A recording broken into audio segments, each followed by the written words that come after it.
What's the wildest secret you've discovered about one of your parents? When I was in high school, I logged onto my mom's laptop to use the printer and found an email draft open that she hadn't sent yet. It was addressed to some name I didn't recognize, and it was very businesslike and just said that my mom had accidentally dated her last check incorrectly, so she needed to get a new one in the mail. There was an attachment of a canceled check for $1,000, addressed to this lady I didn't know, and the note section of the check had a different name, Gloria King. I'd never heard that name before either. I was curious, so I searched the name of the person the check was to in her email. I found emails stretching back years and years and years, too many to scroll through. They were all basically the same. Every month, hello, your check is in the mail. Sincerely, my mom. This was so weird to me. My family doesn't have a lot of money, so doling out an extra $1,000 a month was a big deal. A few weeks before, it had to miss out on a school trip because my mom didn't have $200 for me to go. But she had $1,000 every single month for this person? Because of Gloria King? Whoever that was? I had to know what was going on. Was Gloria King blackmailing her? Was she her secret daughter? You have to understand, my mom is a very nice, very boring lady. She cares about clipping coupons and composting. She is not the type of person you would expect to be in some wild extortion plot or a financial scheme or paying off a drug dealer or all of the other crazy possibilities that were spinning around my head. For the next couple weeks I was in overdrive trying to investigate. I went through my mom's phone when she wasn't looking,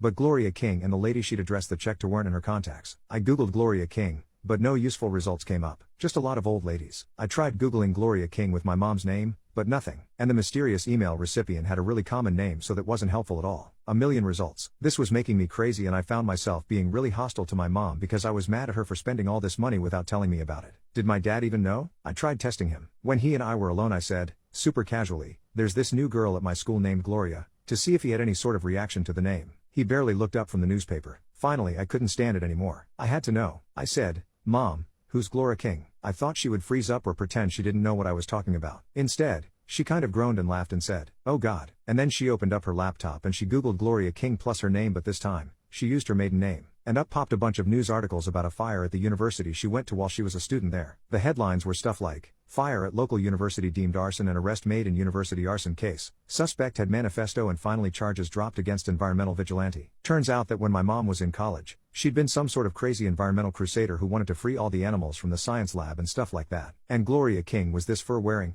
oil tycoon trustee who had a building named after her on campus. My mom, in a fit of early 20s activism, set the building on fire to make some sort of statement against Gloria and the university and poop. She did it at night so nobody got hurt, but apparently it caused hundreds of thousands of dollars of damage. After she was arrested, the dean at the university, the lady on the email, took pity on her and dropped the charges as long as my mom agreed to a payment plan to help cover the costs of fixing the building. I guess she'd done some crazy poop when she was younger too and felt bad for my mom and didn't want to see her go to jail. So the charges were dropped and now my mom sends her $1,000 every month. I could not stop laughing. Like, I wish this lady weren't taking all our money, but I'm glad my mom isn't sending alimony to her secret family or some poop. She was just a crazy kid. Guess my mom isn't so boring after all.